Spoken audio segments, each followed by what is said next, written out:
Hello once again, everybody, and welcome to AIW's The Card is Going to Change. My name is Steve Guy. I'm your moderator of sorts. I will be joined shortly by AIW owners John Thorne and Chandler Biggins. But first, we want to give thanks to our sponsors. Again, feeding us here on this very cold December day is Angelo's Pizza out of Lakewood, Ohio on Madison Avenue. So thanks to them again, giving us some food. We always enjoy our dishes from there. We also want to thank Smart Mark Video, who provides you with all the DVDs of AIW shows and your digital downloads, MP4, all the streaming that you get from them. And of course, Jack Prints, who takes care of all of our printing needs and can take care of all of yours. They also do graphic design, and they'll do banners, clothing, pretty much anything that you could think of. Make sure you check them out at jackprints.com.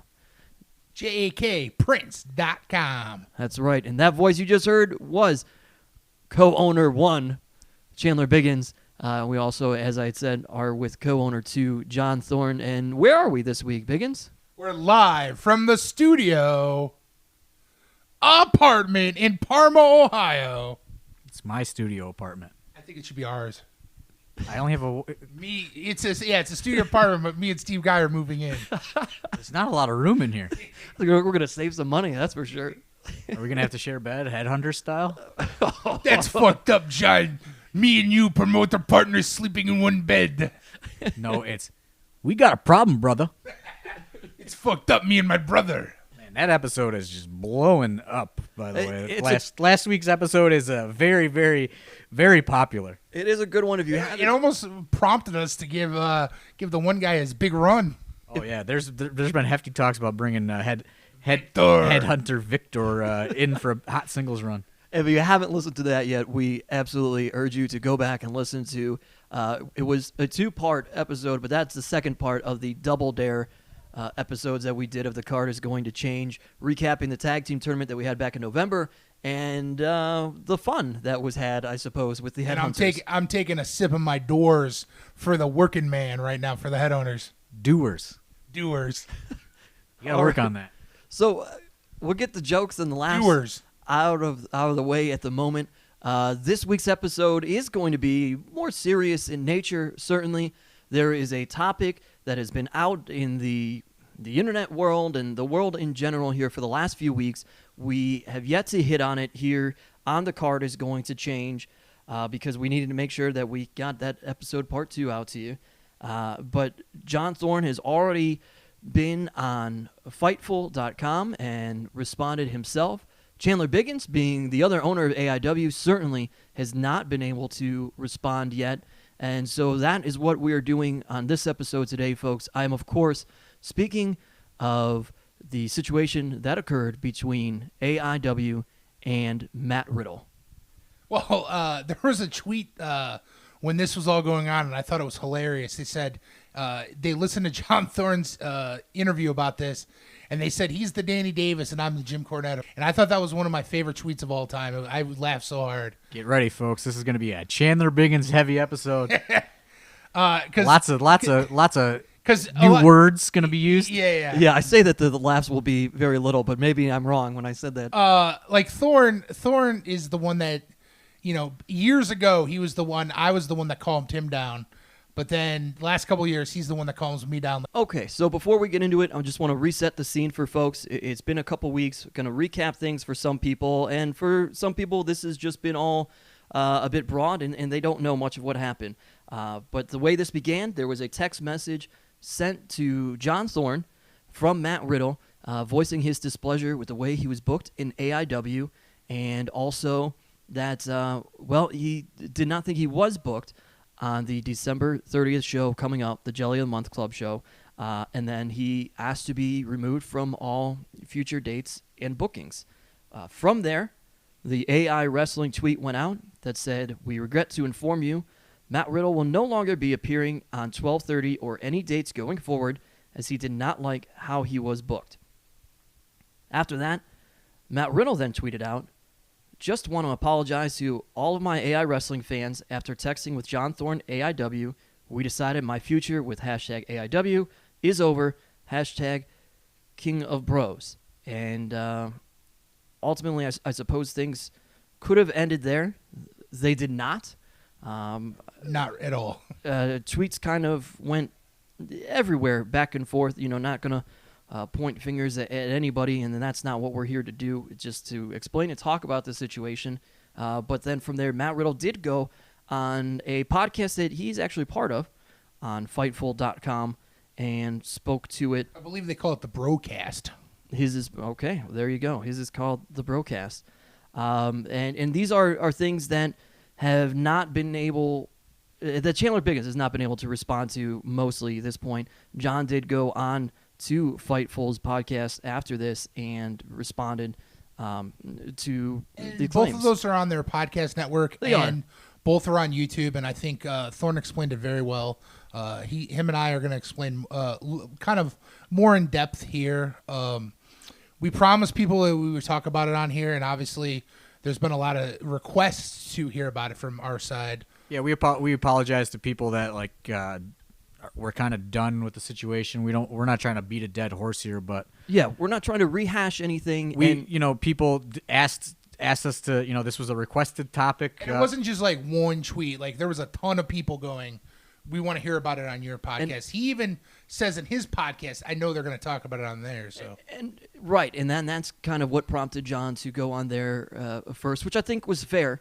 We're not sitting here. We're trying to not necessarily say the exact same things that John has already talked about on Fightful. By all means, you should listen to that. Listen to both sides. But again, the bigger part here was we said this is going to be Chandler Biggins heavy because he's yet to respond.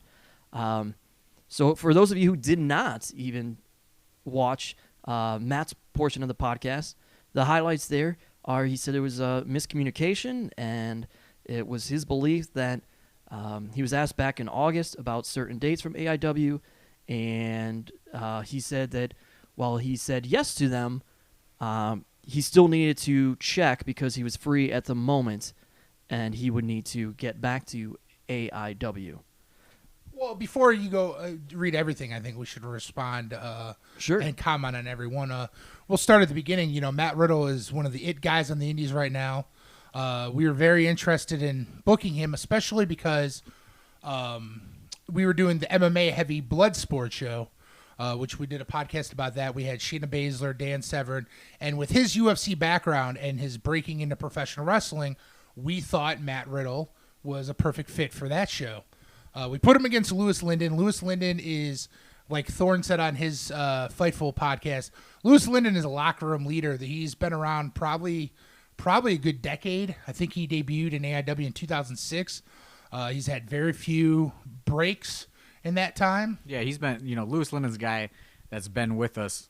If you go back and watch old AIW, he even before he was Louis Linden, he was a Brian Linden. He's a guy that's been working with us for the better part of 10 years. Let me ask you this, because the one thing that Matt Riddle talked about, and he did kind of go back and forth on Louis Linden. Of course, first said that he was a pirate and he had to lose to him, and took a low blow from him to lose. But then he also said that Louis Linden is a good wrestler. So it seemed like maybe there was some familiarity and some not. Louis Linden obviously is a longtime veteran. Do you have guys that are newer to wrestling that cross over in this way, or at least newer to the independent scene, that sometimes do have a trouble losing to someone like a Louis Linden who has been on the independent circuit for a long time, but not been in an upper echelon of things? Really on the level Matt Riddle is, the independent level, with no contracts. I know he's contracted to WWN, but really the only time we've ever had issues with people losing is when a TNA contract is up, and then Bryan Danielson wasn't able to lose at Absolution the 1 year because there was some WWE had instructed him not to lose on the independents, which I don't know if is known or not, but definitely we've never had a problem with an independent person saying I can't lose to this person or that person, and the whole thing with Louis Linden is he's a veteran AIW, so we figured, hey, put this new guy to AIW because Matt Riddle's real known in the independent scene, but I don't think a lot of people realize there's a portion of the AIW crowd that strictly comes because they're AIW fans. So to them, Matt Riddle, they might not know who he was, or they don't follow the indies. They're just strictly AIW fans. Well, and besides that, I think we should probably. I don't even know if I explained it on the Fightful thing, but neither of us had really watched Matt Riddle ever wrestle before. We kind of just booked him off of his reputation. I know you saw him at Alpha One once, but I don't remember the timing of that. But we'd never really seen him wrestle either. So that was kind of another thing. It's like, this guy has a lot of buzz, but it could have just been, we wanted to see if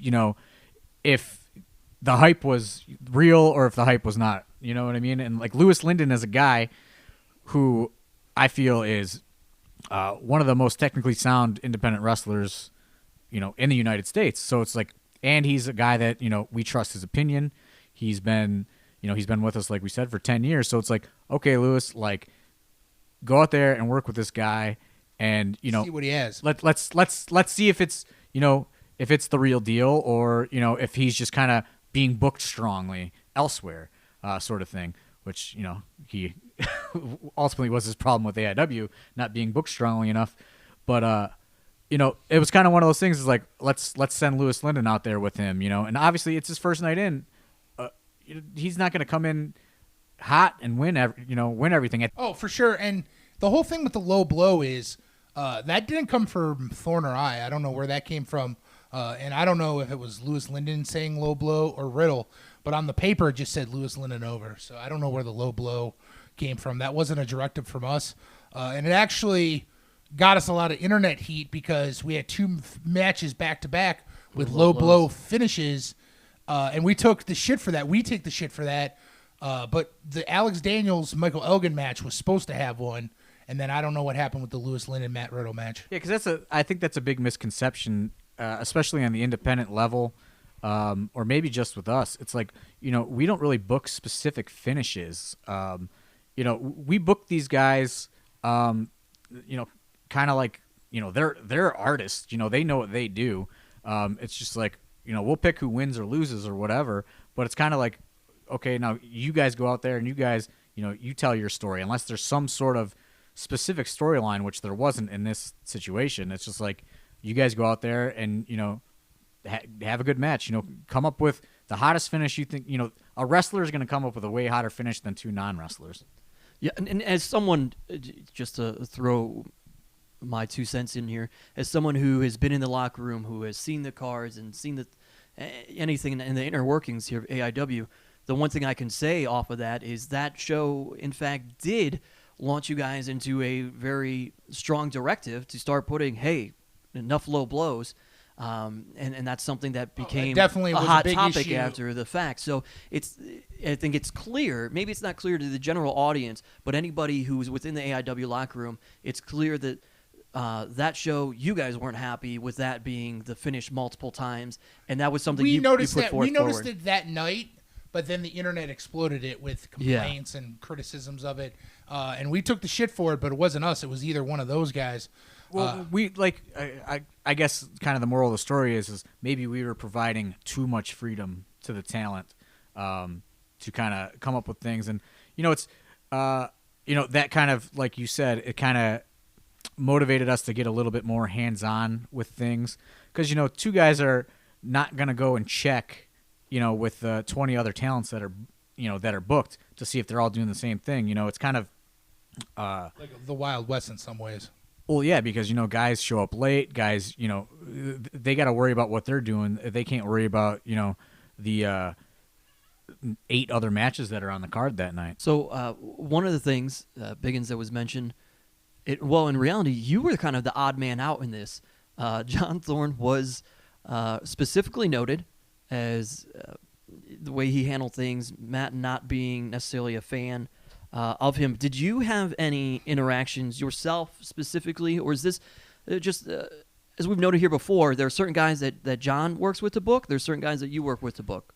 He's the one that had the personal interaction with Matt Riddle to give him the dates, but it's not like when something's going on, me and him aren't in constant contact, and everything that he's to blame for, like, I'll take credit for 50% of it, because we were talking all morning from the time he woke up to the time the tweet went out about a couple hours later, we were talking, what are we going to do? You know, what is going to happen? He hasn't watched the Matt Riddle interview yet. I watched it and gave him my side of it, and he talked about some of that, cliff notes. A couple other people watched it too, gave him cliff notes for his interview. Yeah, because like based on I was kind of, I guess, warned, so to speak, as to, you know, how negative and, you know, I guess somewhat malicious Riddle's podcast was, specifically in my direction. And I just don't want to surround myself with that just kind of negative, like, shit. So I purposely did not watch it because I didn't want it to cause me to be reactionary or say something I shouldn't or do something I shouldn't. You wouldn't have wanted me to do that interview that day. Yeah. You know, Biggins kind of provided me with cliff notes, as, you know, that several other people reached out throughout the day and let me know. And it's kind of, you know, that's really all I needed to know. I didn't need to sit there and you know, watch his entire 15-minute I just lies pretty much. But you were talking about personal interaction with Riddle. Yeah. I talked to Riddle at Bloodsport. I'm the one that pays him. I talked to him at Bloodsport. I talked to him both nights at Double Dare. He was nothing but a gentleman. He said he enjoyed his time. He said that he had a good time. Like, there was no, like, I know in his podcast he talks about, oh, well, I voiced my displeasure with AIW for months and months. And he was nothing but great to work with. He talked to us. He was just fine. Like, you know, I paid him no problem. He was joking about how, like, we paid him as trans without having to, like, fight with people, because he said other promoters he works for or have worked for in the past, like, it's hard to get trans.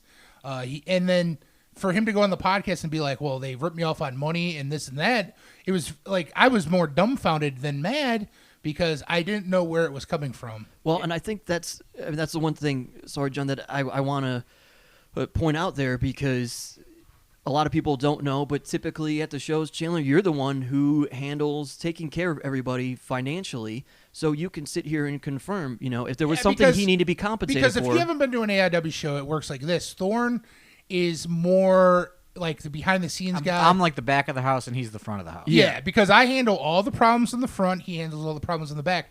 I handle all the problems with the ticketing and the, oh, well, there's too many people in the front row. What do I do? You know, that kind of stuff. And it's just like going to a play. I handle the front of the house. He handles the back of the house. And then a lot of things we kind of just meet in the middle.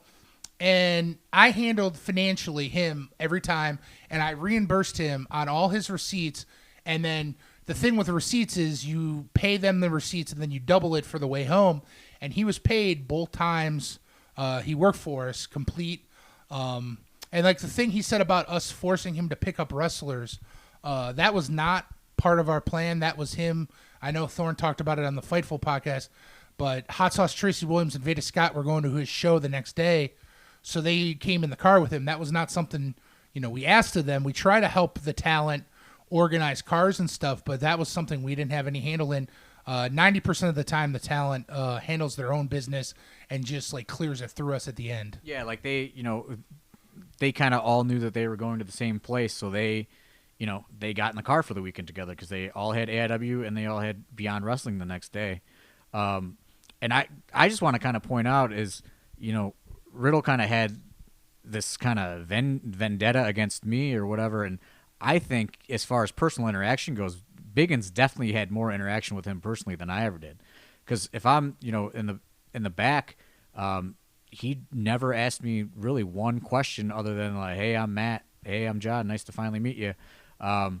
Really the only time we ever talked in any sort of detail, which was maybe 5 minutes at most, was at the Double Dare after party where he just, you know, I told him, hey, you know, we want you on every show. It's, you know, you're doing great. And he said, man, I can't wait.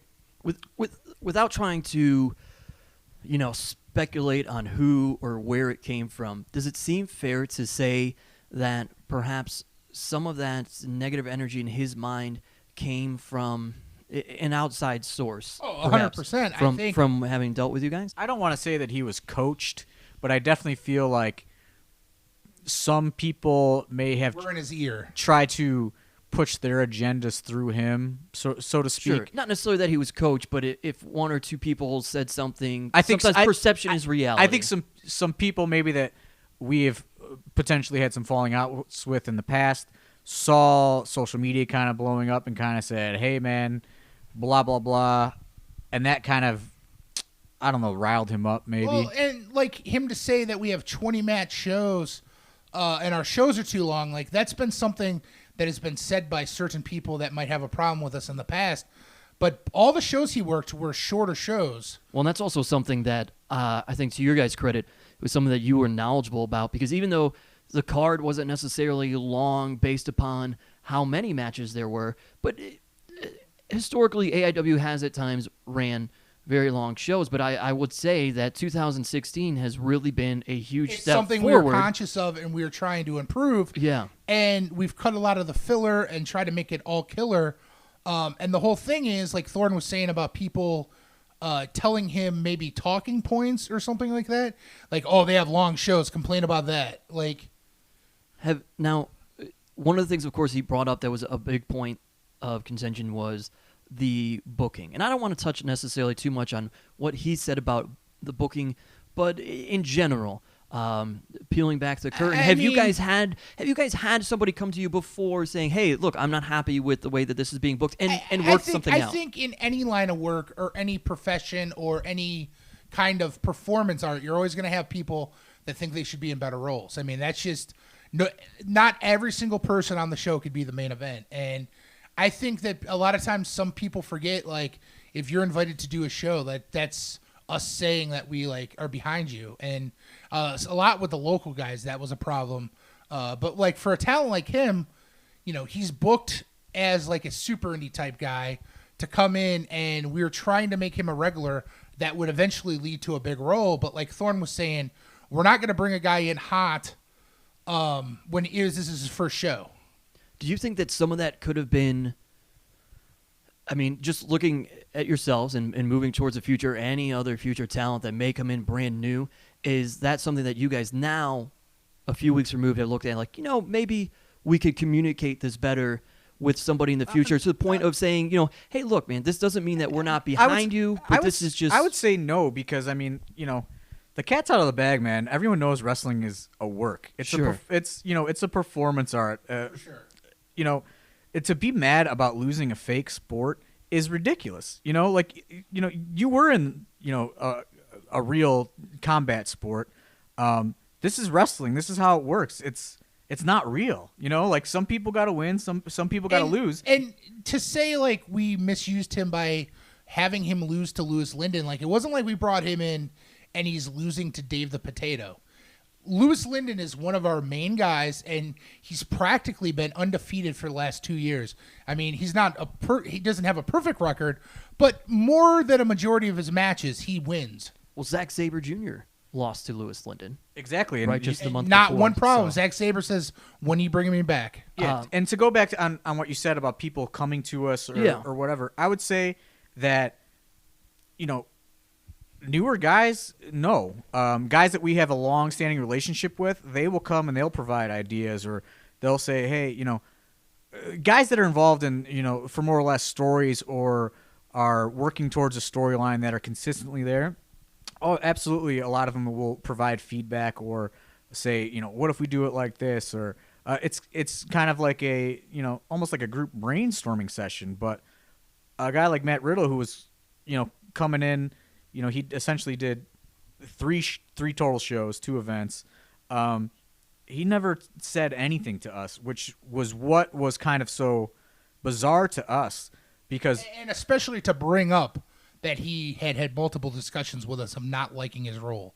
That was not spoken of once. It was nothing but handshakes and smiles from him. Yeah, and you know, I said it before, but you know, almost all of our interaction was via text, and it was just kind of like, here are the dates. Okay, cool.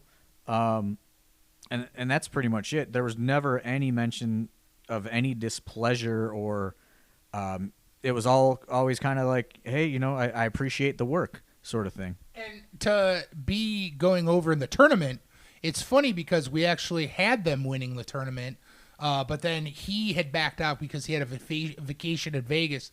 Hot Sauce got booked in Europe. So then we decided when both of them canceled that we were going to make Crazy Pain the champions. And they lost to the people that won the tournament. I think that is still a strong booking. Like, not every single person can win every time, or Matt Riddle would hold every championship then at that point. And I mean, maybe he had disagreements with working with them when they were calling the match or whatever, but none of that was ever brought to me. Like, none of the four talents in that match was ever brought to me when I was, and I'm very approachable. Everyone knows exactly how to find me if they have a question about anything. So, no, I thought every performance he had in AIW was great, and I saw no problems. And like Thorne was saying, you know, if you're having a disagreement with another talent in AIW, why wouldn't you come to the promoter and say, can we figure this out? Yeah, like nobody said, hey, we're not getting along calling this match. You know, we're not doing this. These guys don't want to do this. We've had instances where we've had to change stuff on the fly, especially in tournaments because they couldn't figure something out or they had a problem working with so-and-so, and we're very accommodating. We're probably more accommodating than most places you would find.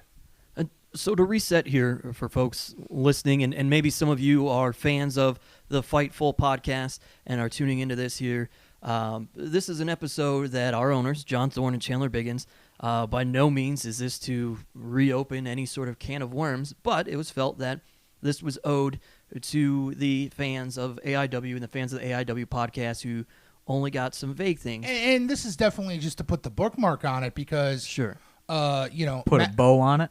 Put a bow on it. Put a bookmark on it.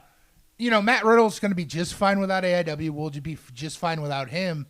And the thing was, I wish it would have been handled a lot differently on his end. Like, I wish he would have just said, "Hey, I can't do the shows," and that's that. But you know, to not tell us anything, and then all of a sudden, you know, we advertise him, and then it's a big blow up. Like, I think like we would have had no problem with him if he would have just said, "I don't like working there." Or, hey, you know, I have another booking that day, or you know, I got a better offer, or whatever, you know. Sure. I mean, we've had many people get opportunities to go elsewhere on certain dates, like, you know, pretty much every PWG show we've ever ran against. Exact, 100%. A lot of times people go, "Oh, I can't do your next 3 shows because I'm going to Japan. I'm going to Europe." And I think a thing that you know, a lot of fans, or there's a lot of kind of third parties chiming in on this when it kind of blew up on social media. I think a lot of people are failing to realize is, you know, we made this agreement months in advance. We wanted to be organized. We wanted to give this guy, you know, fill his dates up as far in advance as we can. So then, you know, it's just less pressure for him to find work. But the thing is people fail to realize is we made plans for that. We advertised him to our fan base. I mean, even he gave us weeks notice to cancel. It's still, we had put time and money and effort into advertising him to try to promote him as a talent and promote our event.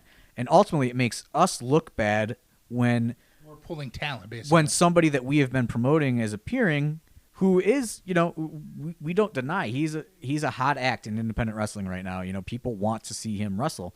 So it makes us look bad when, you know, he pulls out no matter how far in advance, he still has pulled out of the event. And that disappointed quite a few people. And I will say the one thing about the third parties, there was a lot of doom and gloom about, oh, AIW is going to die now without Matt Riddle. And, you know, no offense to Matt Riddle, but I think we've had 12 years without him, and then we had 3 shows with him. I think he'll be fine and we'll be fine. And, you know, we're not going to go over every single detail that was mentioned on the Fightful podcast. By all means, we urge you to go back and listen to that if you want to hear exactly what Matt said, and then John's exact response to that, covering text messages that were exchanged and whatnot, and those exact details. But to Matt's credit, I mean, and again, this is part of why we're doing it, there were moments in his interview where he tried to say a lot by saying very little, and I think that's, again, why we had to sit down here today, because he was vague and would say things like, "I don't want to drag them through the mud," which is nice and appreciated, but But at the same time, at the same time, it opens things up. It opens up a lot of I think thoughts. that kind of goes back to what we said earlier is maybe he wasn't necessarily coached, but people were definitely sending him things because he could provide no examples, really, of the things that he said. You know, he says, oh, everybody hates John Thorne or whatever he said, or they have these long shows with 19 matches. Oh, the locker room environment is awful. Yeah, like it was very vague statements with no like, my locker room experience was awful because of X, Y, and Z situations, or these talents, these talents dislike AIW, or this, and this. He was very vague because I feel like he was given talking points, or just people contacted him throughout the day, and he just kind of ran with that. But he really had no examples to provide. Well, let's. I mean, Well, I want to do that, but I don't want to. But I think have the you words- had people come to you guys and have locker room issues before? Oh, I think the biggest issues is, and I don't want to get into too many rumors and innuendo, but Innuendo. Innuendo is that word. I don't want to get into too much of that, but there are a lot of people that came to us and said there's a lot of issues with him taking multiple dates and canceling and other stuff. And I know there's been other stuff, we've read about, but that's on him. I don't know for sure if any of that's true or not. But I will say that a lot of people came out of the woodwork to say that this guy is wrong because the locker room is great. I know Steen contacted Thorne. We had a tweet from him as well. Kurt Hawkins loved his time. Hornswoggle and Gail Kim, Sanjay, all these people that are veterans of the industry are coming out and saying, no, it's great there. And I know people could dismiss that and say, oh, well, they book them, that's why they feel that way. But, none of those people need us. Like, if you're in WWE, you don't need to kiss the butt of some promoters in Cleveland, Ohio. Yeah, and I don't, to be fair, I would highly doubt Kevin Steen is ever on the independents again, honestly. I mean, he's in 2 years, look what he's accomplished. I think he's fine. But, he did come and as much as people maybe think he's absorbed into the WWE machine, he very much pays attention to the industry, and specifically AIW. We speak pretty frequently, and he had seen or watched or whatever the Fightful podcast with Matt Riddle, and he came out and contacted me, and he was just like, this whatever this guy is saying is pretty ridiculous. He's like, you guys are great to work for. I loved the environment. Kevin Steen was not in the locker room Double Dare weekend, obviously, right. But I would say the locker room environment is always pretty much a very laid back, low key situation. We're very low pressure guys to work for. So, I appreciated a guy like Kevin Steen, who's champion in the WWE, taking the time to contact me, because both of us throughout the day, we felt very kind of attacked and kind of down by the things that he said, because it was very much a smear campaign on his behalf. I felt it was very malicious, and really like just kind of just unjustified and out of nowhere. And like the things he was saying were very slanderous, because he had no examples. He was just making things up and kind of trying to go out of his way to have a negative impact on our business, and specifically me as a person, a promoter. People hate you, but I won't tell you who. Right, and it's just kind of like, I felt that it was an attack on his behalf. And in fairness to Matt, these stars and wrestlers who reached out to AIW, who tweeted about AIW, nobody was sitting there saying that they had an issue with him. It was simply a voice of support. It's not him. To it's the promotion. It's what he said. They were just voicing it's what he support implied. to the promotion. It's the picture he tried to paint about AIW as a whole. Yeah, I feel that these people had a problem with. It wasn't specifically. I don't think people, those people think of him one way or the other. I think they more took offense to how he was trying to portray AIW and how he was trying to portray me specifically as a person. Interesting question here.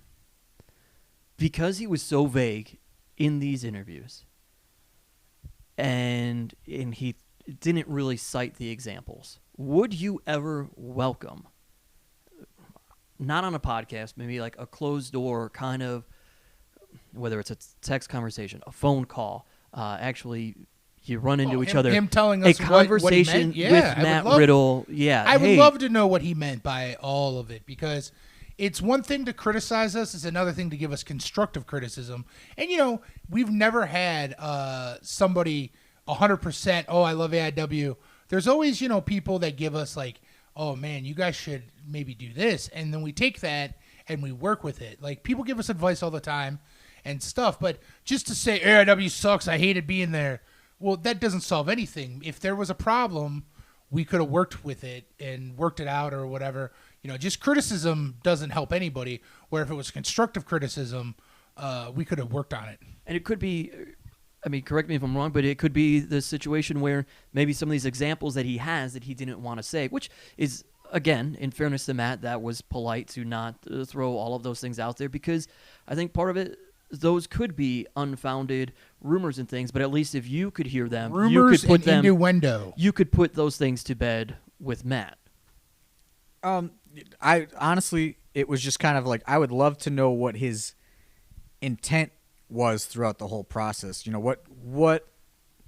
What purpose he, I guess his mindset of, I'm gonna burn this bridge forever.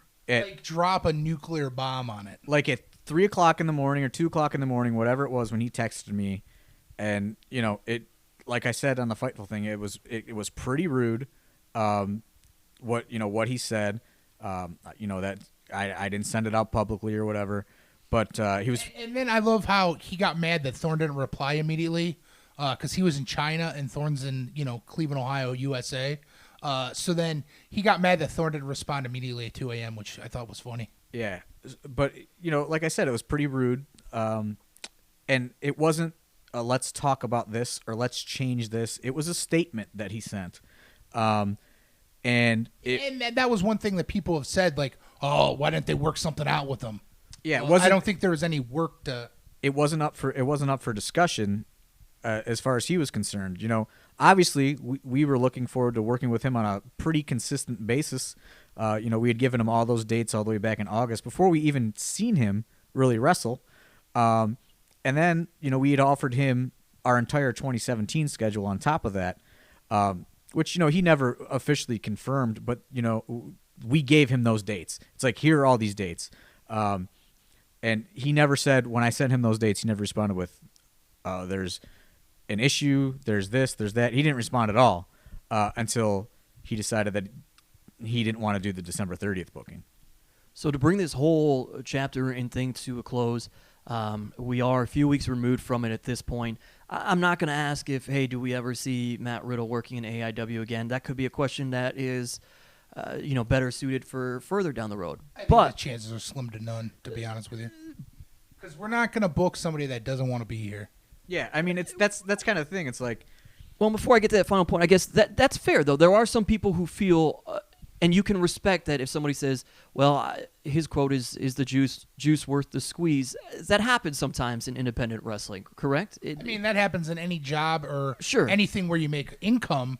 And if he doesn't want to be here, then we don't want him here. Yeah, that's pretty much what it boils down to. If he would have handled the situation a little bit differently, the door would have been open. We had much worse falling outs in the past, so to speak, with people, and they've found their way back in AIW. And what was crazy is, like, we were talking, it was never that he was gone forever. At first, he tweeted that, we tweeted, and then he tweeted, and it was kind of done.